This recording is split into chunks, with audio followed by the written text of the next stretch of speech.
Hello, everybody. We're cracking one open. I'm your host, Nick Cody. And I'm Jameson. I was the co-host. Hey, Jameson, how's it going over there in Chicago? I hear Lollapalooza's this weekend, and it's crazy hot there, too, just like Seattle.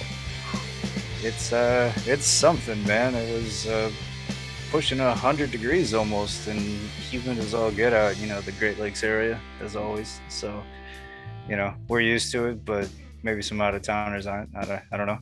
I hear you, man. I'm sweating it out over here in just that 80-degree Seattle heat. It's supposed to get even hotter this weekend as we go into it, but you got to deal with it. Here we are, though, in episode 2, and things couldn't be cooler for us on the ice. We are so excited. But before we hop into the podcast, just to remind you where to find us at Kraken One Open on Twitter or Instagram.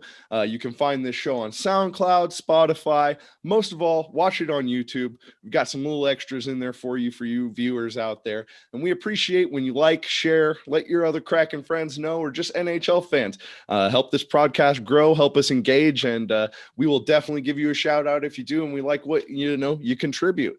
So before we get to our face-off, which is how we traditionally start the show, introducing a new segment this week called the penalty box, and we'll explain that when we get to it, but it's pretty self-explanatory because here at Kraken One Open, we like to drink along with our conversation and follow it along through 3 periods and a sudden death wrap up. So this week, we've got some fancy new features. First of all, I've got a gift for Jameson. Could you go ahead and open that here on air for us all? Right. Bust that out, courtesy of Amazon, obviously. Getting it there today. Courtesy of Mr. Nick Cody over here, I think. Let's see. Oh, there you go. This is a Seattle Kraken koozie. Yes, sir. You got 2 of them. You got the anchor logo, and yeah, as you can see, I've changed my background back here, adjusted, and one other noteworthy set piece that we both have now are proper drink glasses, as you can see. Cheers, my friend, and to our face-off. So, what are you drinking today? I really tried to find the Kraken rum, but it's just not as easy around here, I suppose. So I'm going to be sticking with the same old whiskey diet from last week. I feel you, man. Being consistent, it's important. So those of you drinking along at home, whether it's an adult beverage or, you're just drinking that soda pop or maybe water, however it is, I hope you're still cracking one open with us. I was able to find a nice common bottle of Kraken. I was trying to find the special edition Seattle Kraken one, but cheers to you, brother. Here's Kraken One Open. Cheers to you. Now throw it, brother. Yep. And really love having the themed glasses now. It's a nice touch. That's an incredible touch. When these came the other day, my head exploded. Well, I hope you've got it on straight for this first drink here, man. Well, hat's on straight anyway. Well, now before we get into period 1, we've got a new segment. It's called our penalty box. We own up to the mistakes we had last week. Take a drink for it. Those drinking along at home can drink with us as well. I'm going to own up and say the first thing we both messed up is neither of us could recall the GM's name. It's kind of important when you're talking about the draft, free agency, all these things to know. Ron Francis is the GM. And No. You want to know why this is so important to me? Why is it so important?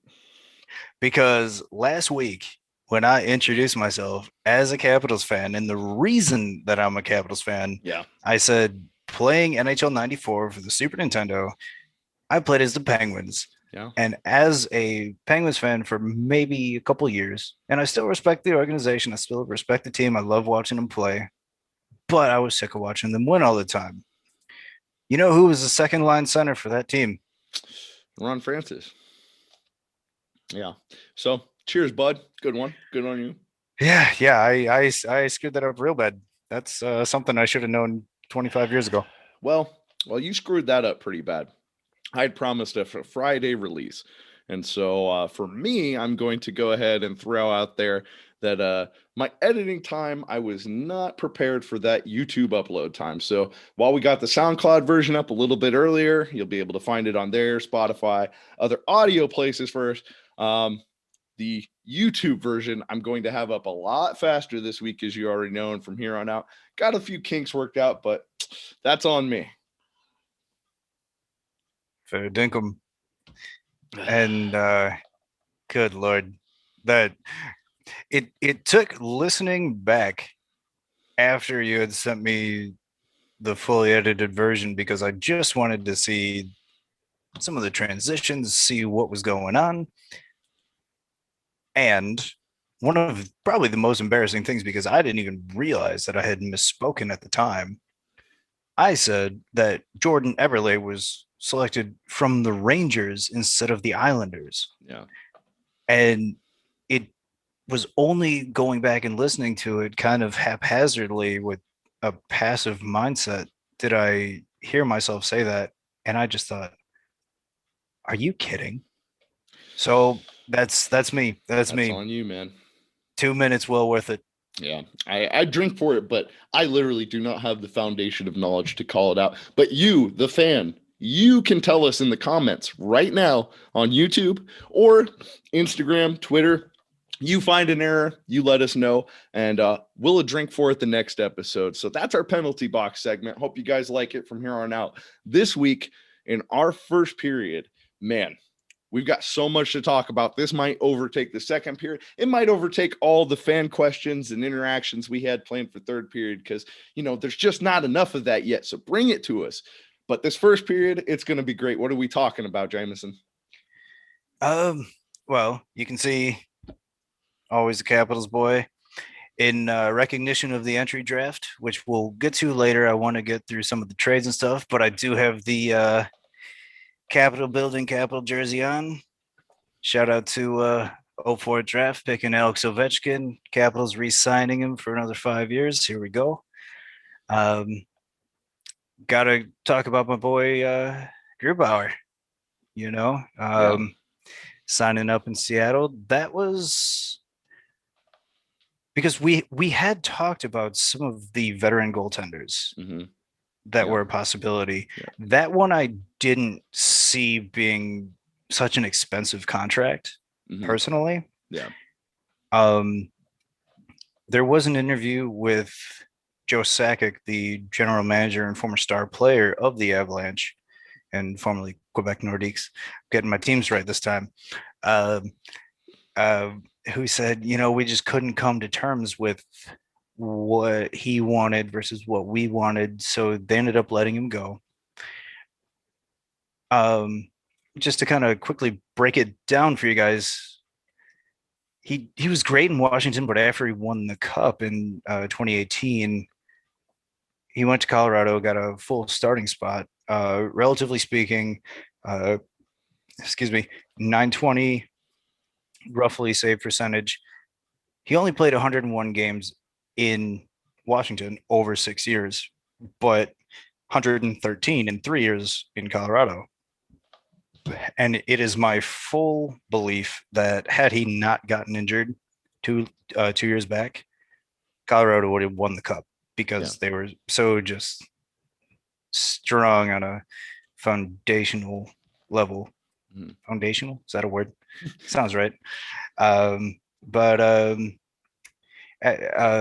Just kind of going with the flow of where he came from, went to Colorado with Brooks Orpik, who is now in player development for Washington, for a second rounder, because Washington was very heavy on their cap hit or, salary cap, whatever, which they still are realistically. So it was too big a contract for Colorado to withhold. And that really answers the question of who's going to be the veteran goaltender for. Like we talked about last week, they're shipping Vitek back. So, that's It's a good call on your part. You kind of knew that, this probably wouldn't be the goalie duo that we'd see. And now the way it looks like it's set up, I mean, that to me, as an inexperienced hockey fan, hearing from people and looking at statistically, that looks like a contender to me. It's interesting because I mean I don't want to get into the division too thoroughly quite yet, but at least on paper, seems like Edmonton have gotten a lot weaker. Calgary hasn't moved anybody really. It looks like a really weak division. So, I mean, there was the question last week about could they be top three in the West? Yeah. And that's when I was sort of like, I mean, I could see it happening, but I wouldn't put money on it. Yeah. I could see them being top two in their division, but not necessarily, that doesn't particularly translate in all given hypotheticals. But yeah, I mean, there was there's a senior editor from The Athletic, which is a big multi-sport organization, journalistic organization, named Thomas Drentz, which I really wanted to bring up, in which he said, quote, if the Kraken were to sign Grubauer, even though they'd be in that market, why didn't they take Brennan Dillon from Washington instead of Vanacek and net a pair of draft picks?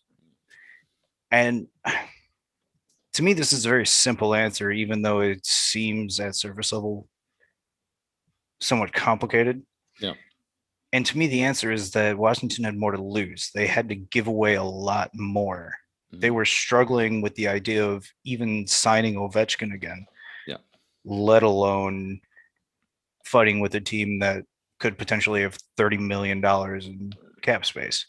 That there's probably a lot more than I understand. I mean, it could have been under the table. It could have been prearranged. There was a lot of talk about Seattle getting Carey Price and then sending him back. But the reason that that's different is that there would be salary retained, and that would just completely crap on the idea of the integrity of the expansion draft in and of itself. So that was never going to happen. That inherently is the difference between sending Vitek back to Washington and Carey Price back to Montreal. Yeah. Besides just goalie, though, we picked up a lot of, I think two very, very important pickups that we were talking about we needed. Who were those guys, and why are they so important? So Alex Wimberg from Florida. Not gonna lie, it seems like a slightly expensive contract to pick up. Yeah. He spent almost 6 years in Columbus. Was okay. Did have a really rekindled year under his belt in Florida this past year. I mean, he has 230 points in 470 career games, which is not terrible, nothing to write home about. He's a good supportive, in my opinion, probably your second line center at this point. Yeah. So one of the interviews that I saw with Ron Francis, got his name right, nailed it. Says that he likes Alex's size. I mean, the kid's 6'2", just shy of 200 pounds. Thinks he can really grow within a new system. I mean, Columbus in and of itself has kind of been one of those middle to maybe middle high tier organizations over the course of the past maybe 5, 6, 7 years, where, I mean, if anybody's listening from Columbus, I don't want to be too rude, but nobody wants to play in freaking Ohio. And he was a first round pick, wasn't he? I believe he was 13th overall, 16th Yeah, overall. that sounds about right from what I was reading. He was definitely first round in 2013. I don't remember what overall he was. Yep. That sounds about right. Yeah, I think 3 years at 13.5 million is the contract. So I Four and a mean, we half. said they had the cap space. I mean, there's certainly moves to be made. But they've at least done enough to say, hey, we're putting ourselves in a better position, because I know a lot of fans out there were pretty concerned after the expansion draft with certain moves that now are a little bit clearer. Right. And to me, they still have over 16. Yeah. So there are possibilities. Mm-hmm. I know we have a question for later that I'm still going to fumble around quite a lot, because it's a really, really good question from one of my hockey friends, actually, that I was on the ice with yesterday, as a matter of fact. Yeah. And I don't know the answer, because there's a lot of money to be thrown around. There's a couple other guys that I didn't really see moving. So, that being said, Curtis McDermott, the expansion draft pick from Los Angeles, I mean, he goes to Colorado for a fourth round pick, which is, I mean, you hear fourth round pick, and that doesn't sound like anything special. You know who was a fourth round pick? Who, my friend? Philip Grubauer, your starting goaltender. Well, there we go, man. You can Stanley find Cup those winner. gems. Yeah. So, I mean, you hear something like that and you think, yeah, what the heck? But that's a big one. I think, considering, what was the statistic? 118 games played in the last 4 years for Los Angeles, and he was bouncing back and forth between there and the OHL. Yeah. Which is the Ontario Hockey League, which is a minor league team, or a minor league, I guess. Yep. So, I mean, for a fourth rounder, I think that's a great move, honestly. Interesting. And these moves put them now at 4 guys that have Stanley, 5 Stanley Cups between 4 guys on the team now. So what kind of that championship experience has to help the rest of the team, right? It never ever could reasonably hurt to have guys with rings on their finger in the locker room. That it just simply does not exist. Yeah. Even if your name's Brad Marchand and you're going around licking people in the face, that's still a guy that has rings to show off in his trophy case. Yeah. There's going to be some level of experience that you bring home just for having been there. Yeah. And I mean, like Wenberg's 26, so not a spring chicken. He's got experience himself. Yeah. I mean, a good part of his career, he had to play against teams like Chicago and the tail end of Detroit's a borderline unheard of modern day run. Yeah. St. Louis, who won the cup not long ago. The one that I really, really wanted to talk to you about, because we did specifically talk regarding the expansion draft, and I brought up TJ Oshie and his potential to go to the Pacific Northwest, is this gentleman, Jaden Schwartz, coming from St. Louis. He's 29 years old. They just signed him to a 5-year, $5.5 million per. Yep. His father died in October, which was extremely tragic. He was only 59 years old. He died of a heart attack. Good old Saskatchewan boy. Played in St. Louis. A lot of outreach throughout the league.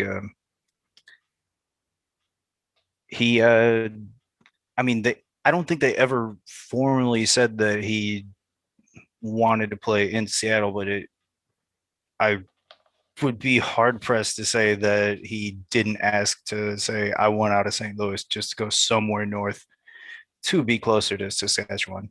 Yeah. Yeah, absolutely. And there's been a lot of real positive player movements of uh, players not just signing with Seattle, but really sending positive like messages out of like, no, man, it's a no brainer to come to Seattle. You're hearing that out there. I mean, that's so positive, not just for the guys that are already here and the fans already here, but that could drive more free agencies. So, yeah. Yeah, I mean, that is one of the criminally underrated aspects of just going to an organization. Mhm. Just the general positivity that emanates from the locker room or the even from the offices down. Mhm. Um, Not to always bring it back to Washington, but that's one of the things you always hear from guys where they're just like, dude, I don't want to leave Washington. Yeah. I, there's, I mean, they get the guys running down the runway. Just every single person has a different interaction with their uh, captains, alternate captains, stuff like that. And I'm starting to get the feeling that Seattle might be one of those. I mean, Yeah. especially the way it's been marketed, Mhm. where um, not that they're expected to be the next Vegas, because as we talked about last week, I think Not it would be. likely. Uh, You'd I be mean, lucky. You'd be it's really it's lucky. you would be, uh, but it's not outside the realm of possibility. It is still the same um, parameters as far as the draft goes, Yeah. and I mean, again, I think a lot of these questions were coming up when Vegas was drafting last year and the summer was going on, or not last year, but you know what I mean. Yeah. Uh, 4 years Back in back. 17 rather. It seems like Um, last year after everything we've been through. I have absolutely no perception of time over the course of COVID, man. Yeah. That's yeah. I don't. I'll drink to that anyway. Amen, brother. Cheers up. Yeah. Well, So it's been, yeah, go ahead. no, I know we wanted to kind of tease on the ticket sale idea just ever so slightly. We wanted to save that for next week, Yeah. So but a little bit that we're hearing out there is especially with these big moves and everything and the new team, a lot of people are excited to see them, but something we'll definitely dive into more on another episode is who is going to get to see him, because right now ticket prices are just astronomical, but is that so much, a product of this team alone, or is that just, I mean, everything right now, concerts, sporting events, and it's kind of trending in that way. So even when the Chicago Blackhawks in your town was the highest ticket around. There's a lot of data to dive into on another episode, but certainly that's one of those things you have to keep in mind is any additional major breaking through free agent that just we don't foresee coming, those secondary market ticket prices are only going to go up until we see some kind of indication that the team doesn't have some hype behind it. Because right now, even with the roster that they have, I think fans around here are so excited just to get hockey. Whoever you suit up in these awesome uniforms, they're going to root for. But even more when you have that kind of excitement about a team that kind of is starting to look like it embodies the logo and the feeling they wanted to get. It's kind of that mean, it's got that defensive look to it. It's built from, the defensive side on out, and then the tentacles hopefully will get a couple more to get out there and slap some goals in, because that's the biggest thing I see is our team looks built a lot of on defense and analytics, but who do you think could be our major, goal scorers here? I know we've got to, these additions definitely change up the guys who we already have as our current leading career scorers.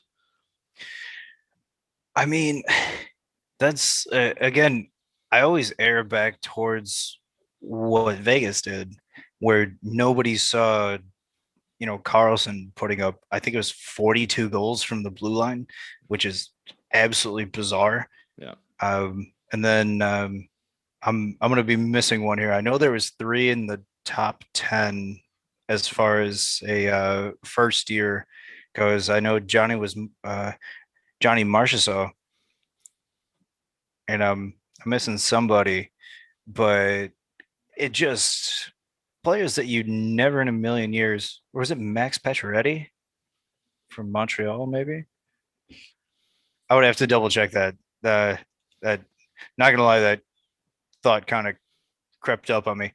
But I if I had to put money on those three, well, I might consider it. Uh, but yeah, I think the roster in itself is comprised of a lot of sort of middle to upper tier players as of right now.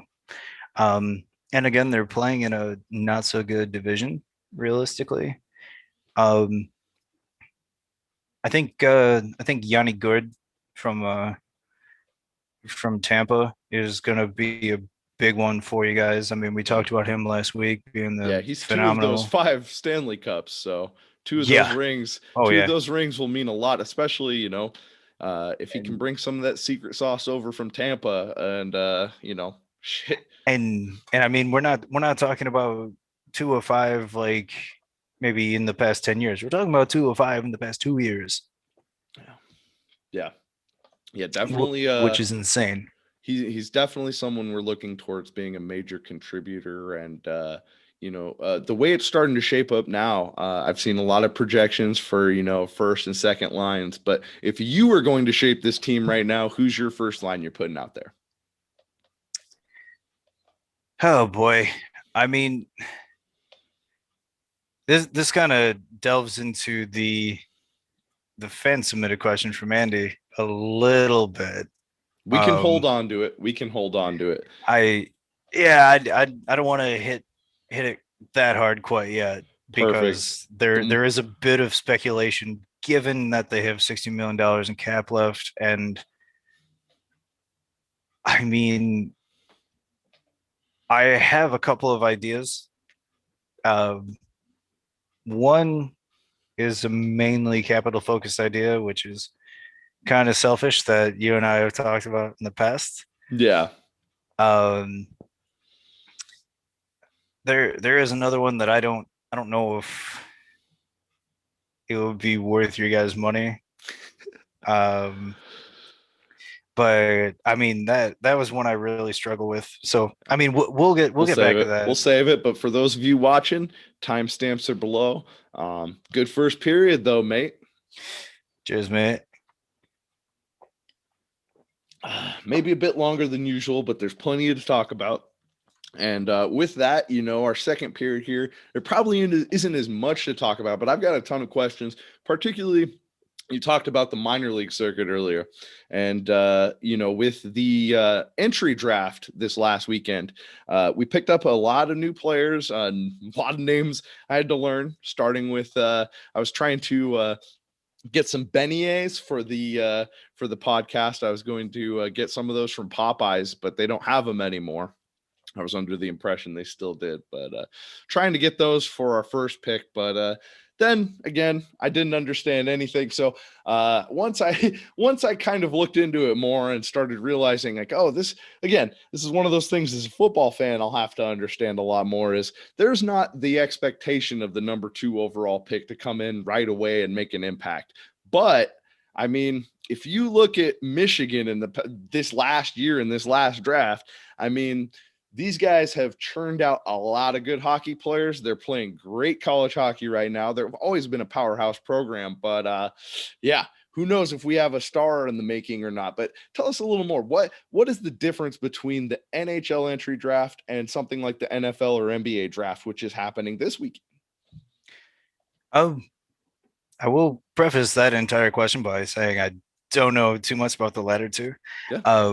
What I will say is that hockey is more, as far as I understand it, similar to say the MLB system, where I mean, I had friends in high school that were getting drafted by the Sox that just said, "I'm not going to go play AAA and be the next Kenny Powers," or Yeah. if It's a you're grind. Yeah. yeah, and so I mean, I do have some stats here for you, and keep Yeah. in mind, Matty Beniers is only 18 years old right now. Yeah. I mean,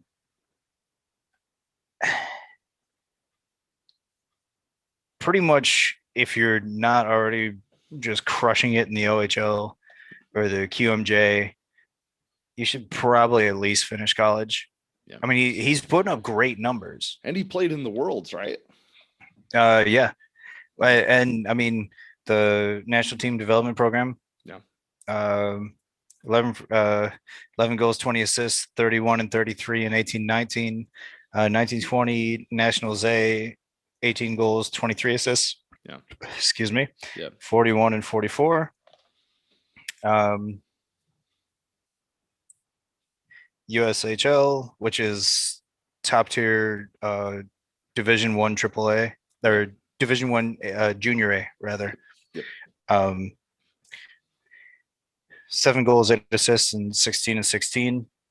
I mean, NCAA last year with Michigan, 10 goals, 14 assists, 24 and 24.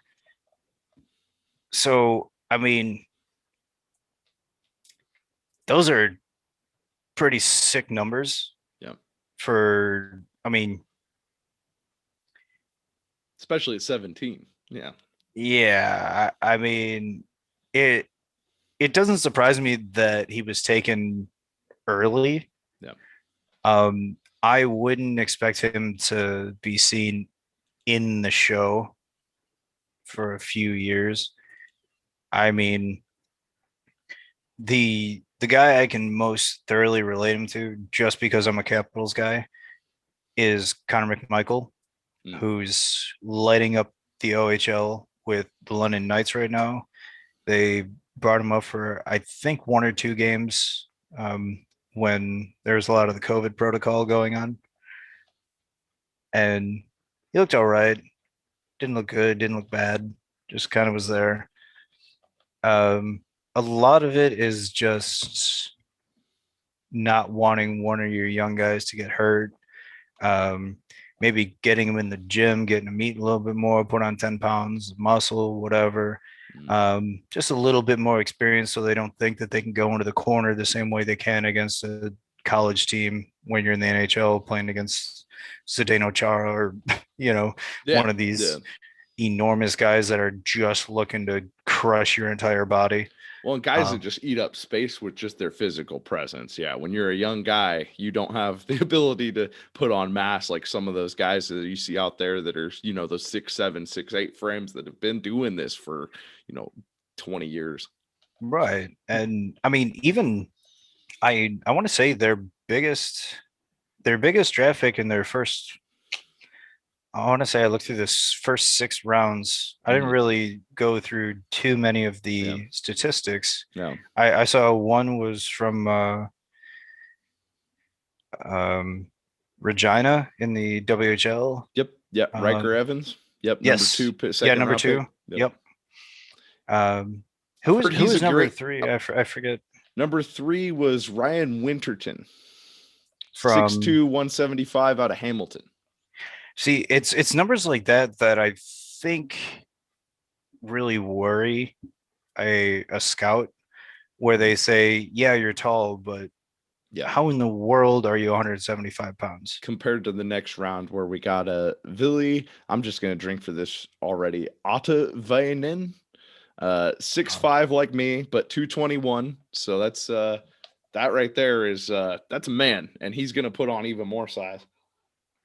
I would assume that's Vili Ottavainen if I had to guess. I'm just gonna drink to it too because I'm probably wrong. Sounds about right to me. But then you go into the 5th round, we get a right wing, Jacob Melanson. That's from the QMJ, the Quebec Major Junior. Yep. So I don't know. Then a goaltender in the 6th round, a name I'm not even gonna try, Semyon Vyastavoy. Okay, I did just try it. So I'm not going to drink for the mess up. I'm going to drink because I attempted it anyway. Well, I contradicted myself. So sure. Yeah, you can drink for that one. I mean, so that's a UFA 2 in the KHL, which is actually not a team I've even heard of.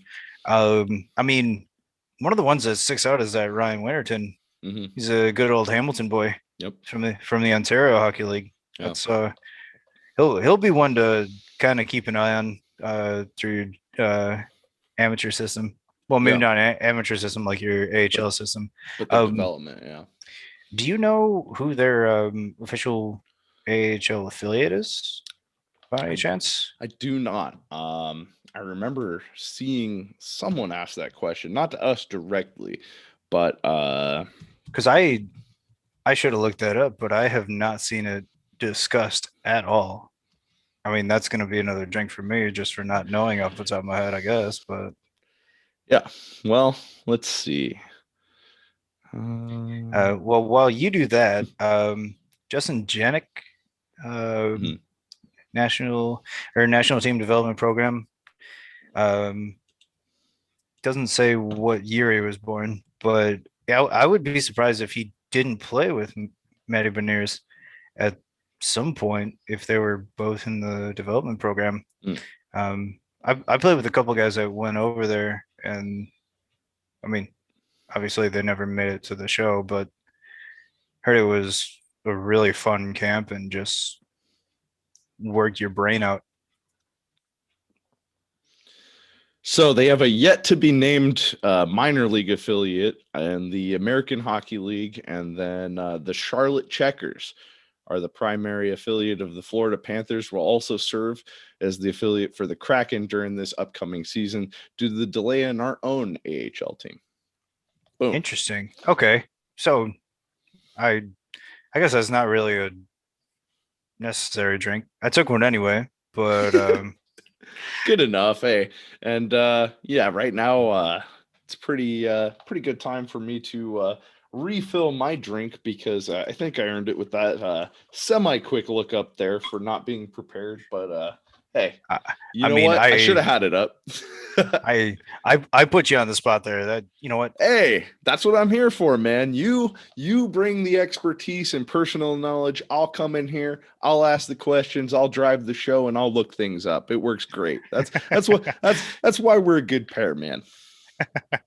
For sure, brother. Well, I'll censor myself and cheers to that. Amen, man. So, well, damn, let's call that a period. We talked about the draft. We can get on to something I know you've been itching to talk about in our fan engagement, but good round, good period, sir. And I'm going to have a little more Kraken here and then start chasing it down with a little bit of my favorite Eugene beer, Bubble Stash, Eugene, Oregon, where your boy went to college. Good old Oregon Ducks. You got him out of the background, but you didn't get him out of my heart. Sorry, Seattle fans.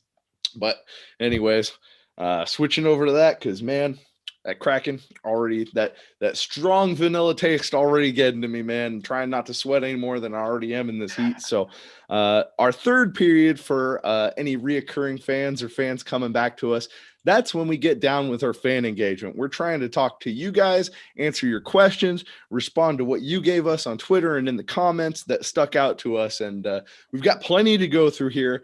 I'll start it off. I know you've got one you're just itching to talk about, but we asked out, even before the draft, kind of what people wanted and wanted to see out of free agency also. And G Suts 97 wants us to sign a couple really good centers and decent scoring options on the wing. I don't know about a couple. I mean, how do we define that? I think we definitely made some key signings at those positions, but what do you think? I mean, realistically, I think Wenberg and Schwartz both answer at least part of that. In a way that does overlap to my question, or my question from Andy, the host of the Bracket Up podcast. Hey, shout out, Andy. Give them a little shout out. Check them out. Totally. And he says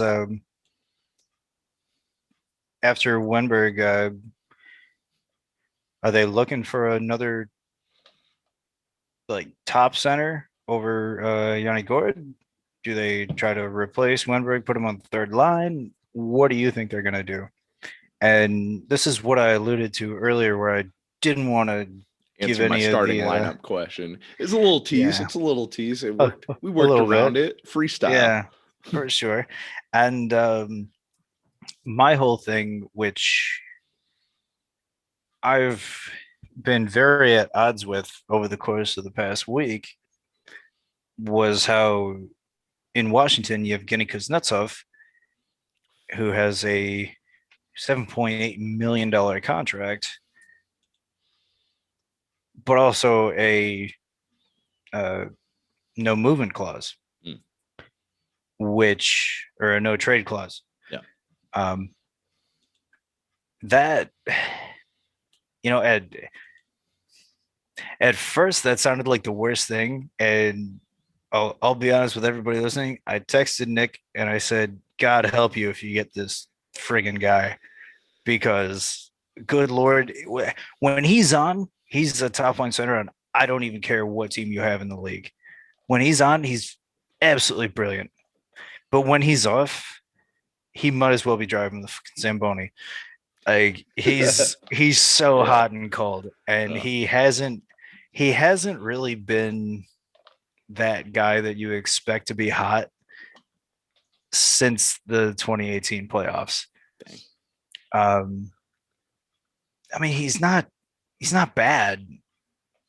It just, in Washington, we've grown to love him so much that we expect quite a lot of him. Yeah. Well, and I mean, that's one of those things with fandom, and we'll have it here on our own podcast. We'll have guys that you just see them more and you just develop a thing. Right. I remember of those many texts, some of those things where you're getting sweating out Ovi getting re-signed. I know what it's like, and I can't wait to experience it as a Kraken fan and really having that engagement. I mean, I don't think that's necessarily a parallel conversation, because there's no way that Washington was letting Ovi walk. No, but you still sweat it. That's the thing. We'll have these things. Someday I will be on this Someday I will be on this podcast paranoid about something that will not happen. I guarantee you. And then I'll end up drinking for it a couple weeks later. and honestly, that guy might come in the next 2 weeks. Yeah. Oh, that is a very real possibility with them having $16 million. That's a tease. Which, in a way, going further than Kuznetsov, which is the guy that I think is the big question around the league. Also, the most fantastic name you can pronounce. Like, no problem. Congrats, sir. What, Evgeny Kuznetsov? You can just call him Kuzi. That's what everybody does. Whew. I mean, you bought me a koozie. I sent you 2 of them, so we'll keep it at koozie for me. I will not be attempting that in the future. I've been struggling to pronounce Russian names for almost 30 years now, so I like to think I'm at least a bit proficient. But there's a guy named Jack Eichel out of Buffalo. Who is a big topic around the league. I will preface this entire thought by saying this is even a bigger guy that is probably not going to be there. Yeah. Because I say Kuznetsov has been underperforming and has a $7.8 million contract. Yeah.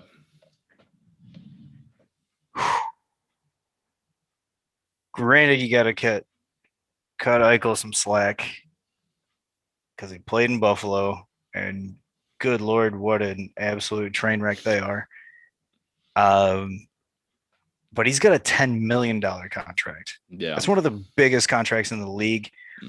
And he's also one of the big egos of the league, where he expects to play really well and expects to have the support system around him.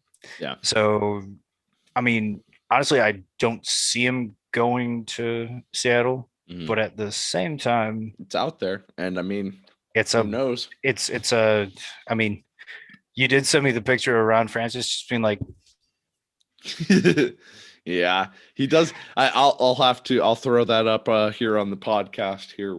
but so you can all take a look. But that is the look of a man, and not to indicate anything, but that's just when you get caught in that look of, I don't know exactly what I'm doing right now. Like, is this a good idea?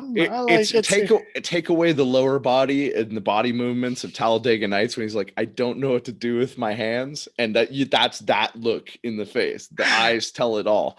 You really don't know what you're doing. Yeah, where it's like, this sounded so good until I had to say it to somebody else. Oh man, and commit that's to what it. that's what this podcast is built on, sir. That's what that liquid courage is for, my friend. Yes, sir. Especially in this third period here. So moving on, Brian Williams. I am going to just throw down his handle down here at the bottom. It's Brian WI2208 and a bunch of other numbers I'm not going to read. But he said, we need to come down to Oregon and teach a hockey for dummies class for all of the Oregonians who grew up without it. Every time I figure out offsides, I get more and more confused, with a fantastic GIF that I'm going to go ahead and retweet from our account if you haven't seen it already. But fantastic stuff out there. What do you think about doing a hockey clinic? I don't even know if I can skate anymore. I'd have to get on the ice and give it the old try. I know you were just skating yesterday, weren't you?